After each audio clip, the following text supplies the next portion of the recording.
नमस्कार बच्चों।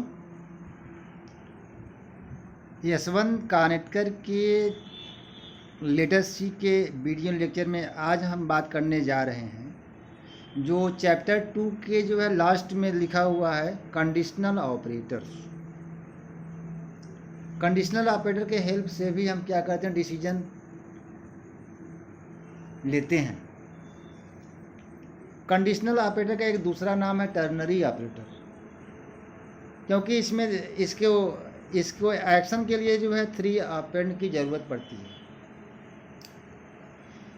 The conditional operators question mark and colon are sometime called ternary operators since they take 3 arguments. Ternary operator क्यों इसका नाम है, क्योंकि यह जो है 3 ऑपरेंड या 3 आर्गूमेंट पर काम करता है। In fact, they form a kind of for shorthand if then else। यह जो है if else का शॉर्ट फॉर्म है।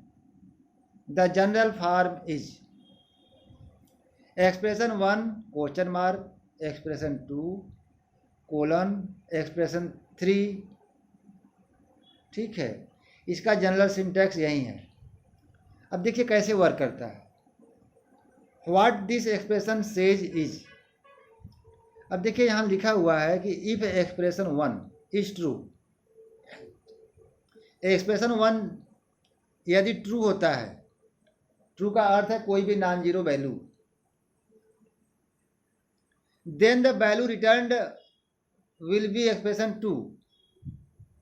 एक्सप्रेशन 1 की वैल्यू ट्रू होती है तो ये ऑपरेटर क्या करता है, एक्सप्रेशन 2 की वैल्यू को रिटर्न करता है। Otherwise the value return will be expression 3।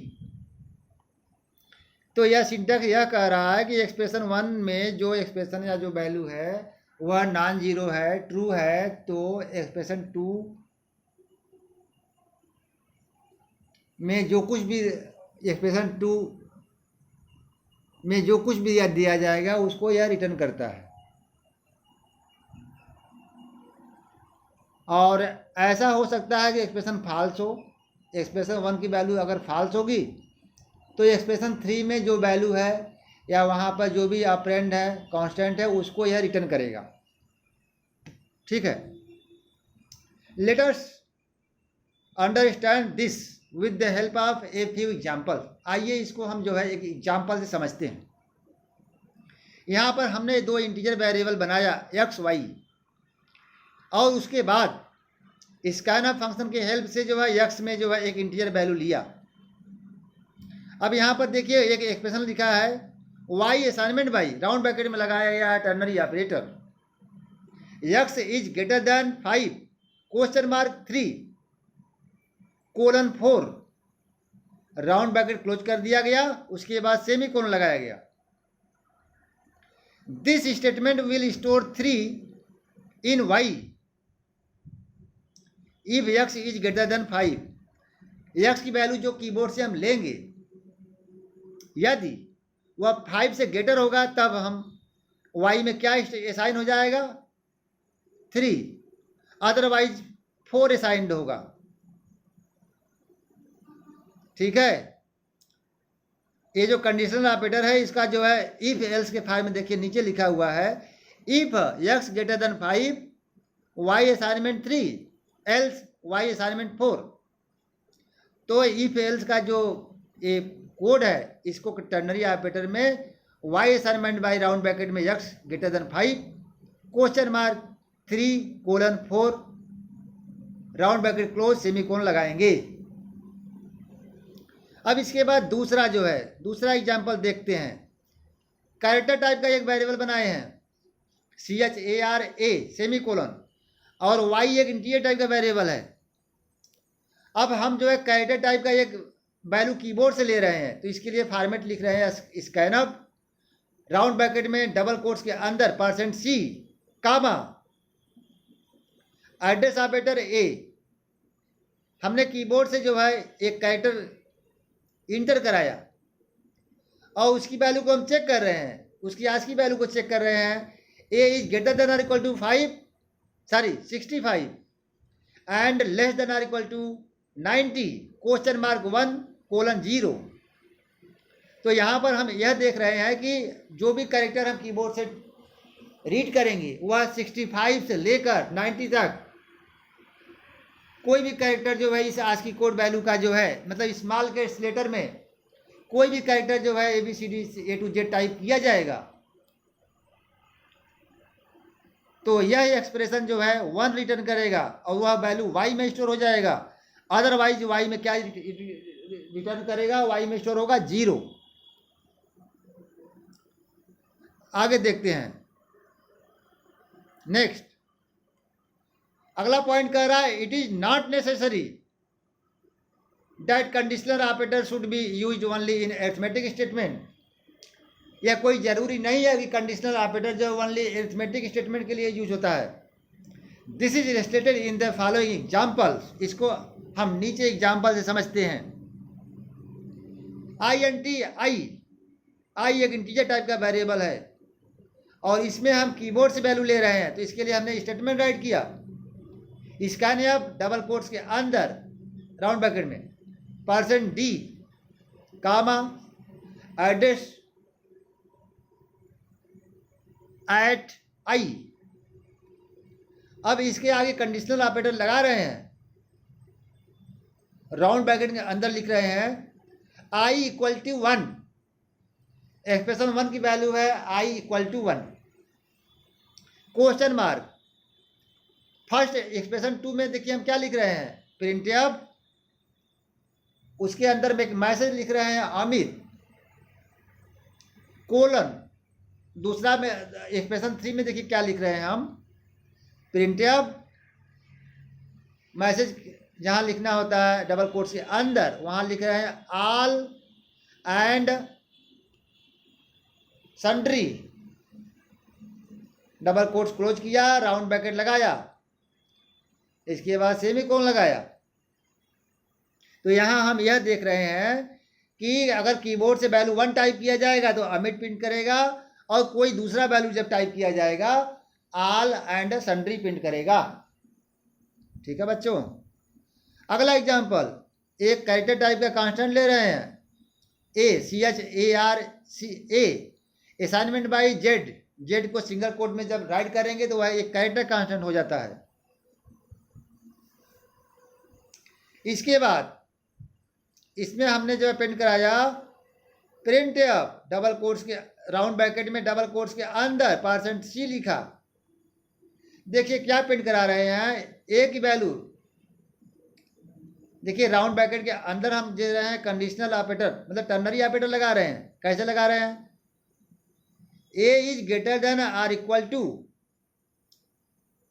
Single quote में ए।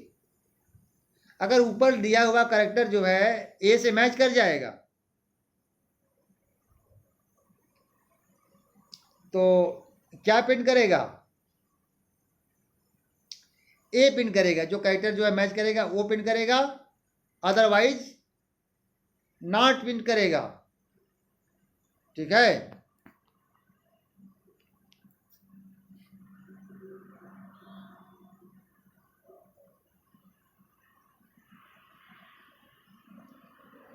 तो जो भी कैरेक्टर लिया जा रहा है ए से मैच करेगा तो वही कैरेक्टर प्रिंट कर देगा, अदरवाइज नॉट वाला सिंबल प्रिंट कर देगा। अगला एग्जांपल देखिए, द कंडीशनल ऑपरेटर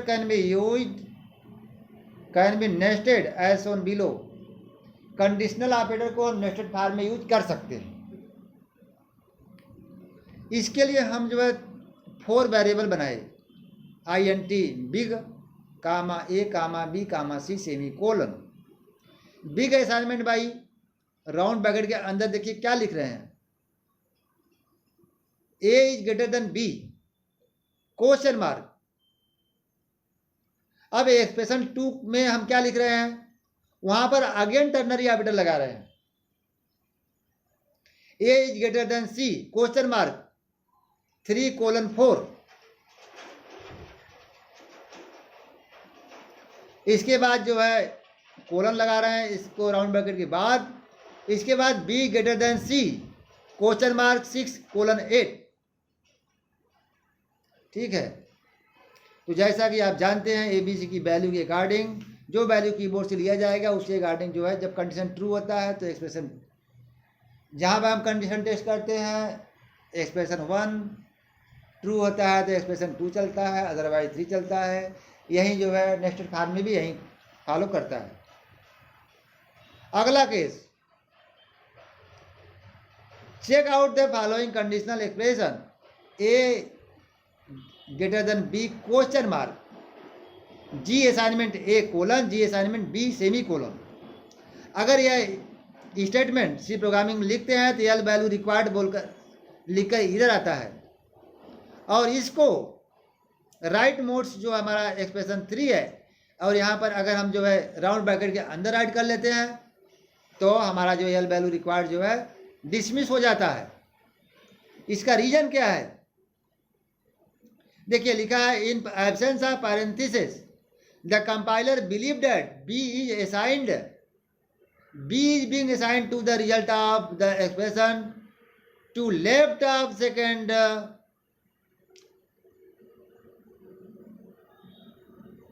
असाइनमेंट। ऐसे सिचुएशन में होता क्या है, B की वैल्यू कंपाइलर को लगता है कि जो राइट मोस्ट असाइनमेंट ऑपरेटर है उसके लेफ्ट वाले में उसकी वैल्यू को असाइनमेंट किया जा रहा है, इसलिए एल वैल्यू रिक्वायर्ड बताता है। उसको राउंड ब्रैकेट में पैरेंथेसिस में लगा देते हैं, उसकी प्रायोरिटी बढ़ा देते हैं। तो ऐसे सिचुएशन में वो पहले साल हो जाएगा तो एल वैल्यू रिक्वायर्ड जो होती है वह नहीं आता है। अब देखिए लिमिटेशन कुछ है, टर्नरी ऑपरेटर का कुछ लिमिटेशंस है। क्या लिमिटेशंस है? टर्नरी ऑपरेटर में जो हम एक्सप्रेशन लिखते हैं हम ग्रुप ऑफ स्टेटमेंट प्रोसेस नहीं करा सकते, ये लिमिटेशंस है। जैसा कि एफ एल्स में क्या होता है, हम सिंगल स्टेटमेंट और ग्रुप ऑफ स्टेटमेंट का को प्रोसेस करा सकते हैं। ठीक है बच्चों, तो चलिए चैप्टर 2 का जो है समरी देखते हैं। There are 3 ways for taking decision in a program. देखिए समरी में शॉर्ट फॉर्म में हम लोग डिस्कस कर रहे हैं कि कोई भी सी प्रोग्राम होता है उसमें हम 3 तरह से डिसीजन लेते हैं। फर्स्ट वेज होता है if else, second way is to use, second ways में हम यूज करते हैं conditional operators, and third way में हम स्विच केस स्टेटमेंट यूज करते हैं। अब इसके बाद अगला समरी पॉइंट सेकंड आता है, यहाँ पर कह रहे हैं the default scope of the if statement is only the next statement. If का जो है डिफॉल्ट स्टेटमेंट क्या होता है, ओनली नेक्स्ट स्टेटमेंट होता है। मतलब नेक्स्ट का मतलब है अगर हम इफ के बाद जो है स्टेटमेंट लिखे हैं और ब्लॉक में नहीं लिखे हैं तो इफ क्या किसको बस ओनली जो है डिटेक्ट करेगा, जो फर्स्ट फॉलोड बाय स्टेटमेंट होगा, सिंगल स्टेटमेंट। अगर हमें ऑल स्टेटमेंट को कंडीशनली प्रोसेस कराना होता है तो ऐसे सिचुएशन में हम क्या करते हैं, इफ के बाद जो स्टेटमेंट राइट करते हैं उसको starting and closing curly brace के अंदर राइट करते हैं। ठीक है बेटा। अब देखिए सी वाले में देखिए क्या है, समरी कर रहा है, an if block need not always be associated with an else block. If block हमेशा जो है, इफ ब्लॉक को हमेशा जो है एल्स ब्लॉक की आवश्यकता नहीं होती है, इसीलिए यहाँ पर एल्स को ऑप्शनल बोला गया है। जब एल्स की जरूरत पड़ती है तब उसको हम देते हैं, अदरवाइज उसको हटा सकते हैं। आगे देखिए, if the outcome of an if else ladder is only one of 2 answer then the ladder should be replace either else clause और बाय लॉजिकल ऑपरेटर्स। यहाँ पे कह रहा है कि इफ एल्स स्टेटमेंट में क्या होगा, इफ एल्स लैडर में क्या होता है कि हम बहुत सारे कंडीशन चेक करना होता है। ऐसे में जो मशीन होता है उसका प्रोसेसिंग डाउन हो जाता है, इसलिए जब हमारे पास 2 ही ऑप्शंस है तो कोशिश यह करते हैं कि इफ एल्स लैडर का यूज नहीं करते हैं और उसमें सीधे सीधे इफ एल्स का यूज कर लेते हैं। आगे देखते हैं बच्चों, लॉजिकल एंड लॉजिकल आर, जिसको डबल एंड सिंबल और डबल पाइप सिंबल का यूज करके रिप्रेजेंट किया गया है। ये बाइनरी ऑपरेटर्स हैं, और वेयर एज जो एपास्ट्राफी है जिसको लॉजिकल नॉट बोलते हैं, यह आपका यूनरी ऑपरेटर्स है। यूनरी ऑपरेटर का अर्थ यह होता है इसके एक्शन के लिए ओनली वन ऑपरेंड चाहिए। बाइनरी ऑपरेटर का अर्थ यह होता है कि बच्चों बाइनरी ऑपरेटर के एक्शन के लिए हमें जो है 2 ऑपरेंड्स या 2 वेरिएबल या 2 कांस्टेंट चाहिए। ठीक है। In C every test expression is evaluated in term of zero and non zero values. C में कोई भी एक्सप्रेशन जब हम इवेल्युएट करते हैं तो उसको 2 कॉन्टेक्स्ट में करते हैं कि उसकी वैल्यू या तो जीरो आएगी या नॉन जीरो आएगी। ठीक है। A zero value is consider to be false. Zero value को कंसिडर करते हैं कि फॉल्स है, और नॉन जीरो वैल्यू है 1 2 3 4 5 1000 2000 कोई वैल्यू आएगी, इसको कहते हैं कि यह ट्रू वैल्यू है। इस ब्लॉक में इस तरह कोई वैल्यू हम पास कर देंगे तो मशीन क्या समझेगा कि कंडीशन ट्रू है, और जीरो पास कर देंगे तो मशीन समझता है कि कंडीशन क्या है, false. An assignment operate statement used with conditional operator must be enclosed within a pair of parenthesis. Assignment statement का जब यूज हम करते हैं कंडीशनल ऑपरेटर के साथ, तो ऐसे असाइनमेंट ऑपरेटर को हम क्या करते हैं, राउंड ब्रैकेट के अंदर पैरेंथेसिस के अंदर लिखते हैं। तो इस तरह से हमारा जो एल वैल्यू रिक्वायर्ड वाली जो एरर आती है वह नहीं आएगा। ठीक है बच्चों।